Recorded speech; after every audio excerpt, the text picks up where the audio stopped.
What's up? How y'all doing? It's Lugermonger. Benchmade, obviously, black class. I just wanted to show you. Box came in. Alright. Now you already know what this is from the title, but it's funny. Look at how tiny this thing is. They should have shrunk this box down. If I can get any impression across through this whole video, I'm gonna say it off the bat. This knife is smaller than it seems in this video. If you've never held or actually handled this knife, seen it, personally, held or handled it, honestly, because the first I had seen this knife in multiple counters, and I'd watched a couple videos on it before I ever actually picked this specific blade up. But I just never realized how tiny this little thing is. Get specs out of the way. The blade length is 1.98 inches. The blade thickness is 0.1 inches. The overall is 5.04 inches. The closed length is 3.06.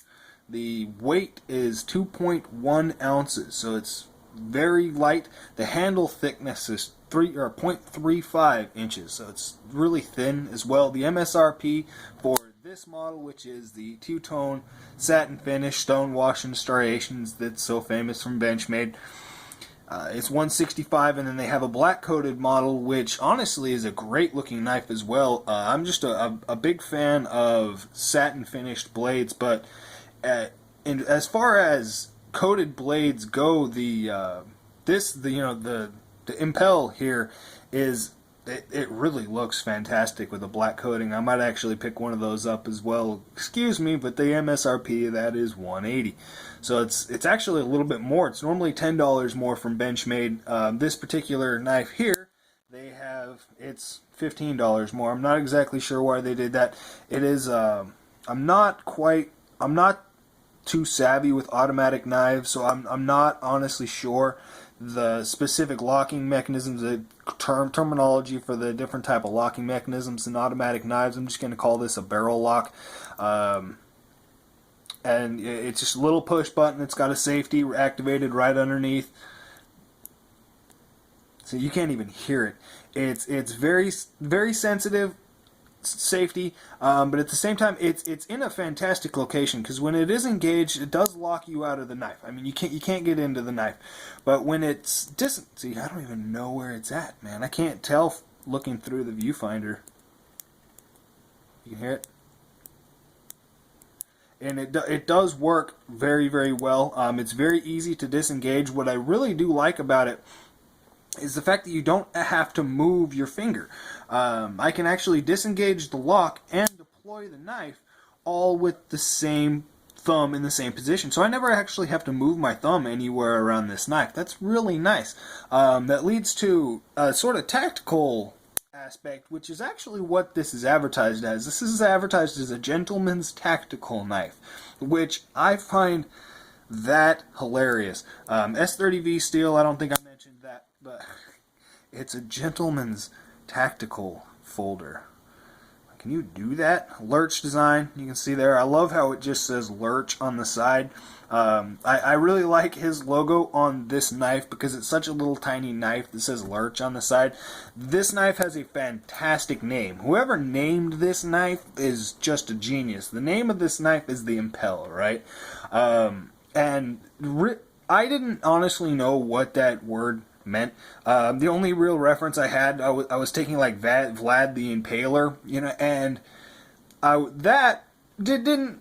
it didn't fit, because this is a little tiny utility knife. I mean, you can't really call it the Impaler, but that's actually completely different terminology. The word impale means to urge someone or to try to convince someone to do any action. It's just and that is actually a fantastic name for this knife, because urging somebody to do something.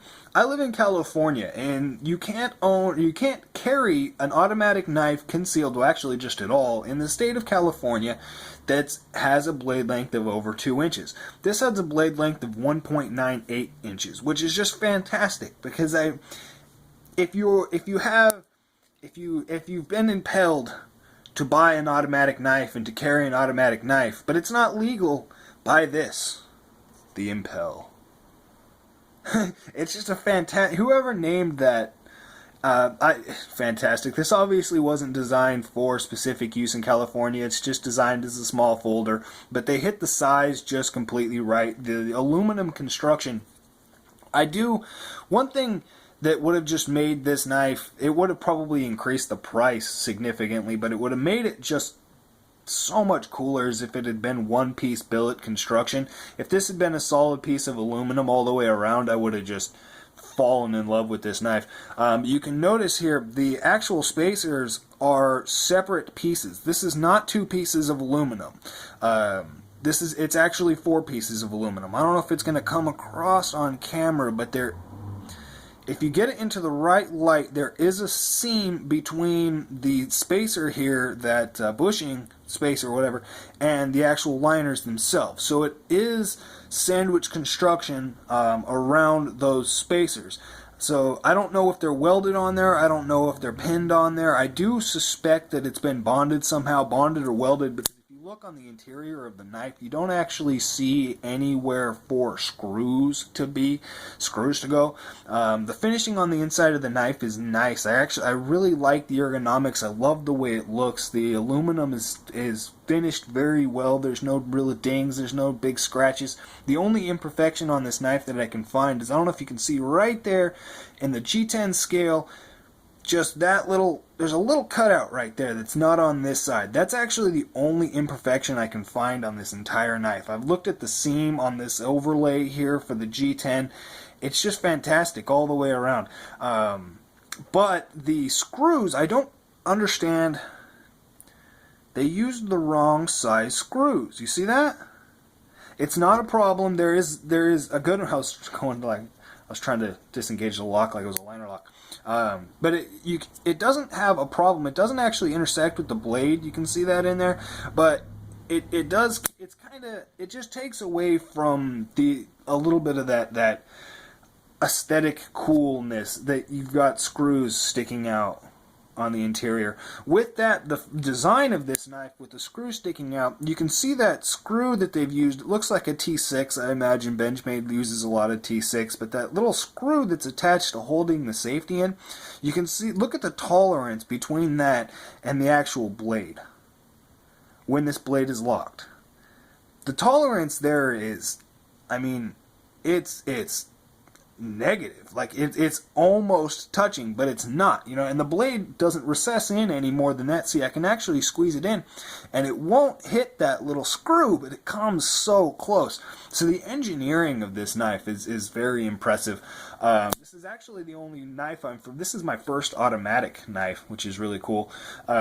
But this is the only lurch design I'm familiar with, so I got to do some more investigation as far as collaborations that he's done with Benchmade. I really do like this little knife. It's I like bigger knives. I prefer to carry larger knives just in general. I'm going to give you a size comparison here. It's a Benchmade Griptilian. Again, it kind of puts it into some perspective here. You can see the size of this. It is just a little tiny knife. Because you lose a lot of the utility with having a blade this small. You lose a lot of the capability defensively, as well as just overall utility. So I don't like carrying knives this small, but this is an automatic. I mean, just having a knife that you can carry legally, even though you wouldn't, it's not something I would necessarily carry, is really cool. I think that's really cool. That's the Benchmade 3150 Impel. Lugamonger. Y'all have a good one.